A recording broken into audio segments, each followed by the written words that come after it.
మంచి నేర్పిస్తున్నారా అంటే, వీళ్ళు ఏమైనా సొసైటీకి మంచి నేర్పిస్తున్నారా అంటే, సుకుమార్ అంతకుముందు నాన్నకు ప్రేమతో లాంటి ఒక మంచి సినిమా తీసినటువంటి వ్యక్తి నోట్లో పాన్పరాగ్ వేసుకొని పక్కన ఊసే సీన్లు తీశాడు. అదే కాదు, ఆటోలో కూర్చొని హీరోయిన్తో రష్మిక మందనాతో తీసినటువంటి సీన్ చూసి నేను సీక్రెట్ సినిమాకి వచ్చానా అనుకున్నాను. పుష్ప సినిమాకి వెళ్ళినప్పుడు ఆటోలో రష్మిక మందాన అల్లు అర్జున్ కూర్చొని తీసిన సీన్ చూసి నేను సీక్రెట్ సినిమాకి వచ్చానా అనుకున్నాను. సీక్రెట్ సినిమాలు తీయడం కోసం మీకు 1000 కోట్లు కావాలా, 1000 కోట్ల ప్రజల సొమ్ము కావాలా? ప్రతి ఒక్కరు వచ్చేసి మీరు టికెట్ 200, 300, 500, 1000 రూపాయలు పెడితే ఒక ఫ్యామిలీ 4-5 వేలు డబ్బులు ఖర్చు పెట్టుకొని వచ్చేసి మీరు తీసినటువంటి సీక్రెట్ సినిమా. ఇంతకుముందు హీరో అంటే సొసైటీలో ఏదైనా పర్పస్, సొసైటీకి ఏదైనా కష్టం వస్తే పోరాడేవాడు ఉండేవాడు హీరో. ఇప్పుడు సొసైటీనే నాశనం చేసేవాడు ఉన్నాడు, నాశనం చేసేలా ఉన్నాడు. ఒక అర్జున్ రెడ్డి సినిమా తీసుకోండి, దేనికి పనికి వస్తుంది ఆ సినిమా?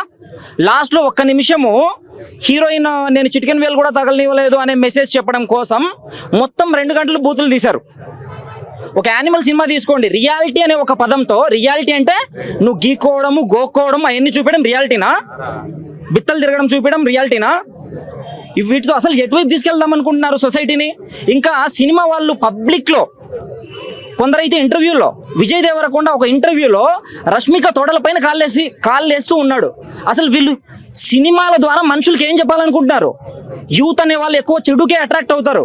మీరే పబ్లిక్గా చెడుని చూపిస్తే, మీరే సమాజానికి మంచి మెసేజ్ ఇవ్వాల్సిన మీరే పబ్లిక్గా చెడుని చూపిస్తే, ఆ చెడు కోసం ఆ చెడుని చూపించి కూడా మీరు మళ్ళీ కోట్లు సంపాదించుకుంటా ఉంటే మీలాంటి వాళ్ళని సహించాలా? మీలాంటి వాళ్ళని ఎందుకు సహించాలి? కాబట్టి ఇలాంటి వాళ్లకు ఐబొమ్మ రవి చేసింది ఏదైతే ఉందో అదైతే 100% న్యాయం.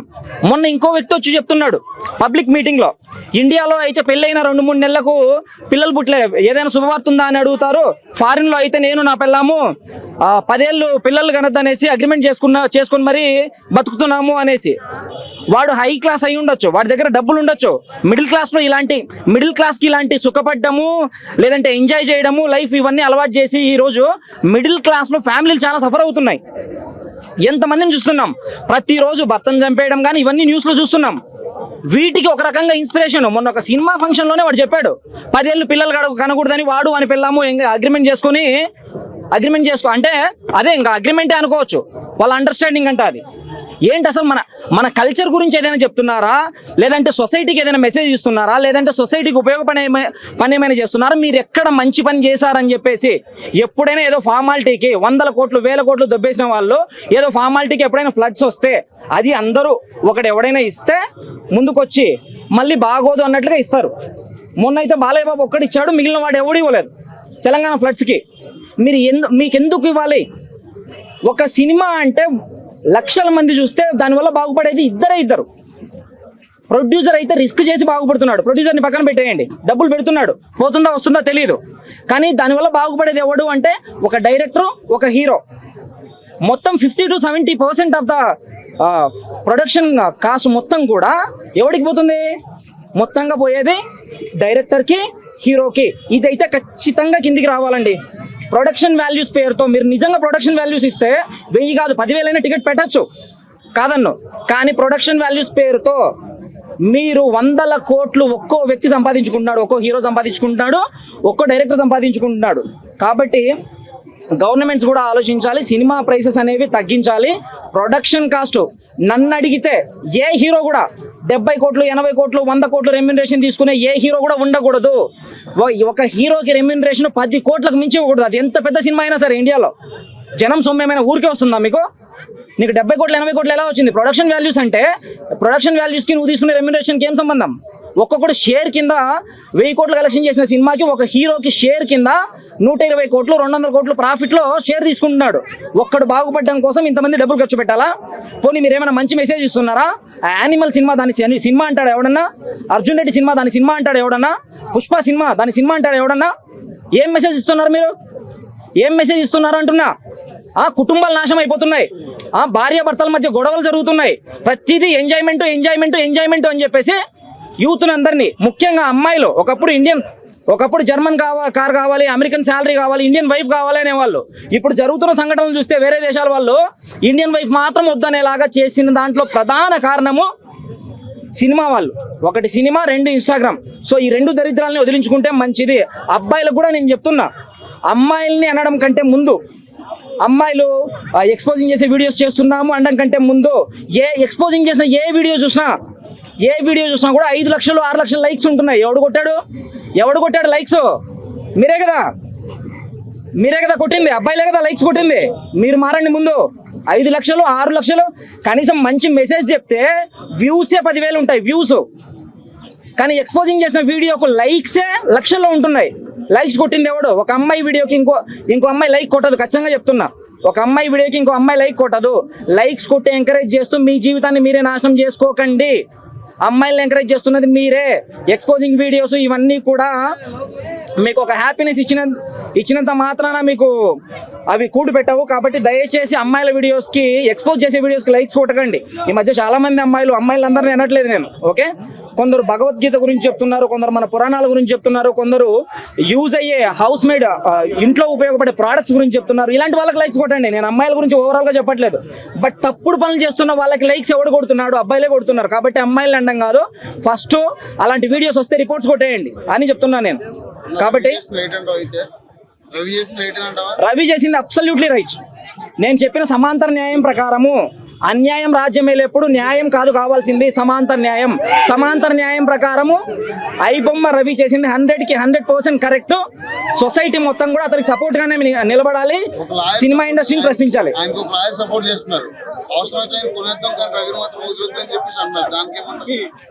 ఆయన్ని కొనడము అంటే ఒకటండి, ఈ కాలంలో నేను చెప్తున్నాను కదా, సోషల్ మీడియా ఎంత చెడు ప్రభావం చూపిస్తుందో అంతే మంచి ప్రభావం కూడా చూపిస్తుంది. ఈ మధ్యన సోషల్ మీడియా ద్వారా సాల్వ్ అయిన ప్రాబ్లమ్స్ ఎన్నో ఉన్నాయి. మనం అందరం కూడా సిపి సజ్జనార్ కావచ్చు, ఇంకొకరికి కావచ్చు, ప్రతి ఒక్కరికి ట్విట్టర్ ఉంటుంది కదా, ట్విట్టర్లో ట్వీట్స్ పెట్టేసేయండి. ప్రతి ఒక్కరు కూడా ఐబొమ్మ రవిని వదిలేసేయాలి, అతన్ని శిక్షించాలంటే ముందు వీళ్ళు తీసుకున్న డబ్బులు మొత్తం తిరిగి కట్టాలి. ఒక్కో హీరో 70 కోట్లు 80 కోట్లు ప్రాఫిట్లో షేర్స్ తీసుకున్నారు కదా, అదంతా తీసుకున్న తర్వాత అతన్ని శిక్షించాలనేసి ప్రతి ఒక్కరు డిమాండ్ చేయాలి. ఏంది ఐబొమ్మ అసలు కనిపించలేదు? ఐబొమ్మ అంటే ప్రతి ఒక్కరికి తెలిసింది. నేను మూవీ చూసా, మీరు మూవీ చూసారు, వాళ్ళు మూవీ చూసారు. ఇక్కడ ఉన్న ప్రతి ఒక్కరు చూస్తున్న ప్రతి ఒక్కరు ఆడియన్స్, ప్రతి ఒక్క ప్రేక్షకులు ఖచ్చితంగా ఐబొమ్మ తెలియని వాళ్ళు ఉండరు. ప్రతి ఒక్కరు ఖచ్చితంగా ఐబొమ్మలోకి వెళ్ళింటారు, మూవీ చూసింటారు. ఈ మధ్య ఎక్కడ చూసినా కానీ ఐబొమ్మ రవి, ఆయన ఎవరైతే ఉన్నారో ఆయన పోలీసులకు పట్టుబడ్డారు, ఆయన్ని జైల్లో వేశారు అంటున్నారు కదా. సో ఓకే, ఆయనకు ఉన్న ప్రాబ్లమ్స్ వల్ల లేక ఒక ఫ్యాంటసీ అంటే ఫస్ట్ టైమే చూడాలి లేక ఆయన చేసింది అయితే తప్పే. కానీ ఒక ఇంటర్ పాస్ అయిన వ్యక్తి ఇంత నాలెడ్జ్ తెచ్చుకొని, యూట్యూబ్లో చూసి అక్కడ ఇక్కడ నేర్చుకొని ఇంత నాలెడ్జ్ తెచ్చుకొని అంతా ఒక హ్యాక్ చేసి పెద్ద వెబ్సైట్లని హ్యాక్ చేసి ఇంత చేస్తున్నాడే, మరి అతను చేసింది అయితే తప్పే. వాళ్ళ నాన్నగారు ఫ్యామిలీ కూడా ఒప్పుకున్నారు చేసింది తప్పే అనేసి. బట్ అతన్ని శిక్షించకుండా అతన్ని ఓకే ఇప్పుడు జైల్లో వేశారు, కొన్నాళ్ళు జైల్లో ఉంటాడు, మళ్ళీ బయట వస్తాడు, అతని తెలివి అతని నాలెడ్జ్ మొత్తం పోతుంది. సో అది ఒక దేశానికి వాడుకునేట్టుగా యూజ్ అయ్యేట్టుగా వాడుకున్నామంటే పాకిస్తాన్ వాళ్ళు, బయట దేశాలు వాళ్ళు చాలామంది ఉన్నారు కదా, వాళ్ళతో ధీటుగా వాళ్ళ వెబ్సైట్లని ధీటుగా పెట్టుకొని ఎక్కడెక్కడ ఉగ్రవాదులు ఉన్నారు వాళ్ళని పట్టుకునేట్టుగా అట్లా ఈ తెలివిని మంచిగా మార్చుకొని తనకు ఒక మోటివేషన్ లాగా ఇచ్చి ఒక ఛాన్స్ ఇస్తే బాగుంటుంది అనిపిస్తుంది. మరి బయటకు వచ్చాక మళ్ళీ వేరే వెబ్సైట్ ఓపెన్ చేస్తే చెప్తున్నాను కదా, అతనికి ఒక ఛాన్స్ ఇస్తే మళ్ళీ వదిలేయకూడదు, లేక అతను గవర్నమెంట్ కంట్రోల్లో ఉండాలి, మంచిగా వాడుకోవాలి. ఎందుకంటే ఇప్పుడు జైల్లో పెట్టినంత మాత్రం ఏముంటుంది, జైల్లో ఉంటారు, ఇన్నాళ్ళు సంపాదించిన తెలివి అంతా మొత్తం పోతుంది, ఏమి అసలు ఎవరికి యూజ్ కాకుండా అయిపోతుంది. సో అలాంటి వ్యక్తిని పట్టుకొని, అలాంటి వ్యక్తి ఇంకొక 10 మందికి నాలెడ్జ్ ఇవ్వగలడు. ఒక ఇంటర్ పాస్ అయిన వ్యక్తి అంత నేర్చుకున్నాడంటే మరి ఇంకా వేరే వాళ్ళని తయారు చేయగలడు, ఇంకా ఎక్కువ సంపాదించగలడు తెలివి. సో అలాంటి వ్యక్తిని మంచి విషయాలుగా వాడుకున్నాము, దేశం కోసం వాడుకున్నామంటే ఖచ్చితంగా మన దేశం కూడా ముందుకు వెళ్తుంది. మరి ఆఖరిగా రిలీజ్ చేయడం బెటర్ అంటావా? నీ పాయింట్లో చెప్పు. రిలీజ్ చేయాలి, బట్ గవర్నమెంట్ కంట్రోల్లో ఉండాలి. రిలీజ్ చేసి వదిలేస్తే మళ్ళీ ఇంకొకటి తయారు చేయగలడేమో, ఇంకా ఎక్కువ తయారవ్వగలడేమో, ఇంకా వేరే ఉన్నాయి కదా మూవీ రూల్స్ బెప్పము. లైక్ వాళ్ళ మీద ఎందుకు అంత కాన్సన్ట్రేషన్ పెట్టలేదు అంటే ఇతను ఛాలెంజ్ విసిరాడు. లేక దాంట్లో ఒకవేళ మూవీ రిలీజ్ అయిపోయిన వారానికో నెలకో లేకపోతే థియేటర్ ప్రింట్ అలా పెడుతున్నారు, కానీ కనిపించినట్టుగా మాస్కింగ్ పేజ్ లాగా ఉన్నారు. బట్ ఇది ఏంటంటే బహిరంగంగా పెట్టేసి లైక్ హెచ్డి మూవీసే వదిలేస్తున్నాడు, బహిరంగంగా వదిలేస్తున్నాడు. ఒకనొక స్టేజ్లో గవర్నమెంట్ కూడా ఛాలెంజ్ చేశాడు, మీరు కానీ నాకు ఏదైనా చేశారంటే బయట వెబ్సైట్లో బయట పెడతాను అలా అనేసి. సో ఆ విధంగా పోలీసులు కూడా ఛాలెంజ్గా తీసుకొని అతన్ని పట్టుకున్నారు. సో అలా చేయకుండా ఉంటే బాగుంటుంది. వేరే వెబ్సైట్లో కూడా ఇప్పుడు కొంచెం భయపడిపోయింటారు. రీసెంట్గా కూడా వేరే వెబ్సైట్లో ఓపెన్ చేస్తే కూడా రావట్లేదు. సో ఈ విధంగా భయపడ్డారు చాలా మంది కూడా. సో అతన్ని బయట రిలీజ్ చేసి గవర్నమెంట్ కంట్రోల్లోనే పెట్టుకొని మరీ వదిలేకుండా, మరీ వదిలేసామంటే ఆ ధైర్యంతో మళ్ళీ ఇంకా ఏదైనా చేయొచ్చు. సో గవర్నమెంట్ కంట్రోల్స్లోనే పెట్టుకొని ఆయనకు ఒక ఫ్రీడమ్ ఇచ్చి దేశానికి ఉపయోగపడేట్టుగా మార్చుకుంటే బాగుంటుంది అంటున్నారు. అది చూసినప్పుడు ఎంత నాకు ఎలా అనిపించింది అంటే, శివాజీ సినిమా ఉంది కదా, శివాజీ సినిమాలో ఆయనకి ఏమీ కాకూడదు అనేసి భార్య ఏదో మంచి కోరుకొని తనకి ఎవరైనా ఏమైనా చేస్తారేమో, మంచి కోరుకొని జైలుకి పంపిస్తే మళ్ళీ బయట వచ్చి మంచిగా మారతాడేమో అన్నట్టుగా.